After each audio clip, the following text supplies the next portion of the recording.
Hi అండి. అందరికీ నమస్కారం. Welcome to my channel. ఈ వీడియోలో ప్రభుత్వ ఉద్యోగులకు, పెన్షనర్లకు భారీ శుభవార్త.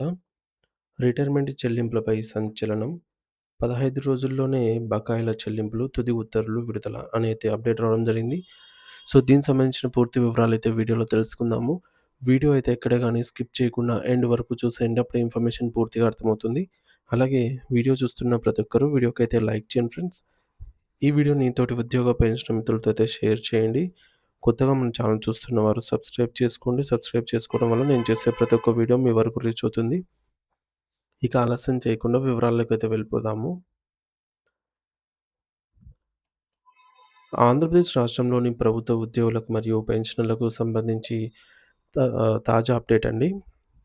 రాష్ట్ర వ్యాప్తంగా ఉన్న ఖజానా శాఖ కార్యాలయాల్లో పరిపాలన తీరుతెన్నులు అస్తవ్యస్తంగా మారాయని ఉన్నతాధికారుల పర్యవేక్షణ పూర్తిగా కరువైందన్న విమర్శలు వెల్లువెత్తుతున్నాయి. ఖజానా శాఖ అనేది ప్రభుత్వ ఆర్థిక లావాదేవీలకు గుండెకాయ వంటిది.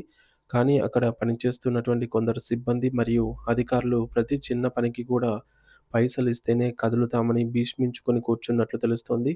ఒకవేళ అడిగినంత లంచం డబ్బులివ్వకపోతే సంబంధిత బిల్లులలో ఏదో ఒక సాంకేతిక లోపాన్ని వెతికి పట్టుకొని వాటిని పెండింగ్‌లో పెట్టడం లేదా వెనక్కి పంపడం వంటి చర్యలకు పాల్పడుతున్నారని బాధితులు ఆవేదన వ్యక్తం చేస్తూ ఉన్నారు. మరి సాధారణంగా ప్రభుత్వ ఉద్యోగుల నెలవారీ జీతాలు మొదలుకొని వారి పిల్లల ఉన్నత చదువుల కోసం తీసుకునే రుణాలు వంటివి పదవీ విరమణ చేసిన తర్వాత అందాల్సిన ప్రయోజనాలు మరియు ప్రభుత్వ అభివృద్ధి పనులు చేసే కాంట్రాక్టర్ల బిల్లుల చెల్లింపు వరకు ప్రతి ఒక్కటి ట్రెజరీ ద్వారానే జరగాల్సి ఉంటుంది. ఉద్యోగుల వార్షిక ఇంక్రిమెంట్లు, డిఏ బకాయిలు, సరెండర్ లీవ్ నగదు మార్పిడి మరియు ప్రొవిడెంట్ ఫండ్ పీఎఫ్ తీసుకునే అడ్వాన్సులు వంటి వ్యక్తిగత క్లెయిమ్ల విషయంలో కూడా అవినీతి రాజ్యమేలుతోందని ఆరోపణలు వస్తున్నాయి. ముఖ్యంగా ఉద్యోగులు పదవీ విరమణ చేసిన తర్వాత వారి వివరాలను ఆన్‌లైన్‌లో నమోదు చేసి పెన్షన్ మంజూరు చేసే ప్రక్రియలో ఒక్కొక్క పనికి ఒక్కొక్క పర్సెంటేజీ ఫిక్స్ చేశారని సమాచారం. జిల్లా ట్రెజరీ అధికారులతో డీటీఓ పాటు సబ్ ట్రెజరీ అధికారుల ఎస్టీఓ కార్యాలయాల్లో కూడా ఈ మామూలు పర్వం యథేచ్ఛగా కొనసాగుతోంది. డీటీఓ మరియు ఎస్టీఓ కార్యాలయాల్లో అటెండర్ల నుంచి మొదలుకొని కంప్యూటర్ ఆపరేటర్ల వరకు కూడా ఒక క్రమ పద్ధతిలో వాటాలు పంచుకుంటున్నారని, లంచం ఇవ్వనిదే ఫైలు ముందుకు కదలని పరిస్థితి నెలకొందని బాధితులు వాపోతున్నారు. ఈ లంచాల వ్యవహారం తెలిసిన వారు పనులు త్వరగా కావాలని భావించి అడిగినంత ఇస్తూ ఉండగా, నిరుపేదలు మరియు నీతిగా ఉండేవారు మాత్రం ట్రెజరీ కార్యాలయాల చుట్టూ కాళ్ళరిగేలాగా ప్రదక్షిణలు చేస్తూ ఉన్నారు. ఈ కార్యాలయాల్లో జరుగుతున్న అక్రమాల గురించి జిల్లా స్థాయి ఉన్నతాధికారులకు సమాచారం ఉన్నప్పటికీ కూడా వారు కూడా చూసి చూడనట్లు వ్యవహరించడం వెనుక ఉన్న ముమ్మరం ఏమిటో అర్థం కావటం లేదని ఉద్యోగ సంఘాలు ప్రశ్నిస్తున్నాయి. జిల్లాలోని ఎస్టీఓ ఆఫీసుల్లో ఇంక్రిమెంట్ ఫైల్స్ క్లియర్ అవ్వాలంటే ఒక రేటు, బ్యాంకు లోన్ అప్రూవల్ కోసం మరొక రేటు, ఇంకా కాంట్రాక్టర్ల బిల్లుల విలువను బట్టి వేలల్లో లేదా లక్షల్లో కమిషన్లు వసూలు చేస్తూ ఉన్నారనైతే సమాచారం. ఒకానొక సందర్భంలో ఒక జిల్లా స్థాయి ఉన్నతాధికారి తన కుమారుడి కుమారుడిని విదేశాల్లో ఉన్నత చదువుల కోసం పంపేందుకు బ్యాంకు రుణం తీసుకోవాలని భావించి ఫైల్ పెడితే దానికి కూడా 10% కమిషన్ ఇవ్వాల్సిందే అని ట్రెజరీ సిబ్బంది పట్టుబట్టడం విస్మయానికి గురిచేస్తోంది. ఈ అధికారి అడిగినంత ఇచ్చుకున్న తర్వాతే ఆ ఫైల్ క్లియర్ అయ్యిందంటే సామాన్య ఉద్యోగుల పరిస్థితి ఎంత దారుణంగా ఉంటుందో అర్థం చేసుకోవచ్చు. మరోవైపు వాహన బాధ్యత వెహికల్ అలవెన్సెస్ విషయంలో కూడా భారీగా కుంభకోణం జరుగుతోందని ప్రచారం జరుగుతోంది. కొంతమంది అధికారులు ప్రభుత్వ వాహనాలు వాడుతూనే సొంత వాహనాలు వాడుతున్నట్టుగా ప్రభుత్వ వాహనాలను సొంత వాహనాల్లాగా వాడుకొని తప్పుడు బిల్లులు సృష్టించి ప్రభుత్వం నుంచి అలవెన్సులు పొందుతుండగా, ఆ బిల్లులను ఆమోదించడానికి ట్రెజరీకి ప్రతి నెల 4,000-5,000 వరకు వసూలు చేస్తూ ఉన్నట్టు తెలుస్తోంది.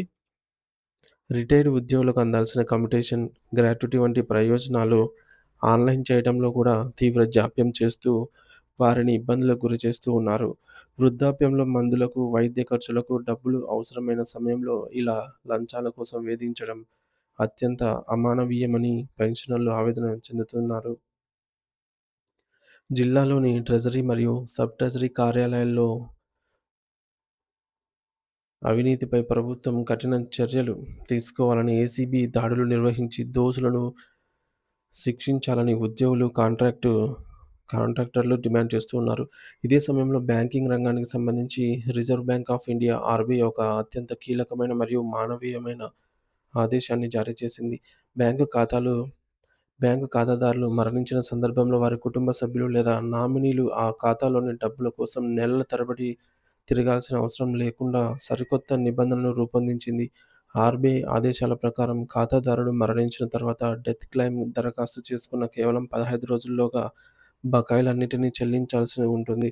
ఈ చారిత్రాత్మక నిర్ణయం 2026 మార్చి 1 నుంచి దేశంలోని అన్ని ప్రభుత్వ మరియు ప్రైవేట్ బ్యాంకుల్లో అమల్లోకి రానుంది. గతంలో డెత్ క్లెయిమ్ సెటిల్మెంట్ ప్రక్రియ అత్యంత క్లిష్టంగా అయితే ఉండేది. దీనివల్ల బాధిత కుటుంబాలు తీవ్ర ఇబ్బందులు పడేవి. కానీ ఇప్పుడు ఆర్‌బీఐ ₹15,00,000 వరకు ఉన్నటువంటి క్లెయిమ్‌ల విషయంలో ఎటువంటి థర్డ్ పార్టీ షూరిటీ అవసరం లేదని స్పష్టం చేసింది. అంటే నామినీ డబ్బులు అందడానికి మరో వ్యక్తి గ్యారంటీ ఇవ్వాల్సిన పనిలేదు. అంతేకాకుండా ప్రజల సౌకర్యార్థం ఐఓబీ, ఇండియన్ ఓవర్సీస్ బ్యాంక్ వంటి బ్యాంకులు ఇప్పటికే ప్రత్యేక ఆన్‌లైన్ పోర్టల్‌లను ప్రారంభించాయి. మరణ ధృవీకరణ పత్రం, నామినీ కేవైసీ వంటి పత్రాలను ఆన్‌లైన్‌లో అప్‌లోడ్ చేస్తే బ్యాంకులకు వెళ్లాల్సిన అవసరం లేకుండా 15 రోజుల్లోనే డబ్బు నేరుగా నామినీ ఖాతాల్లోకి జమ అవుతుంది. ఆర్‌బీఐ తీసుకున్న ఈ నిర్ణయం వల్ల మరణించిన వారి కుటుంబాలకు ఆర్థికంగా పెద్ద ఊరట లభిస్తుంది అనైతే చెప్పవచ్చు.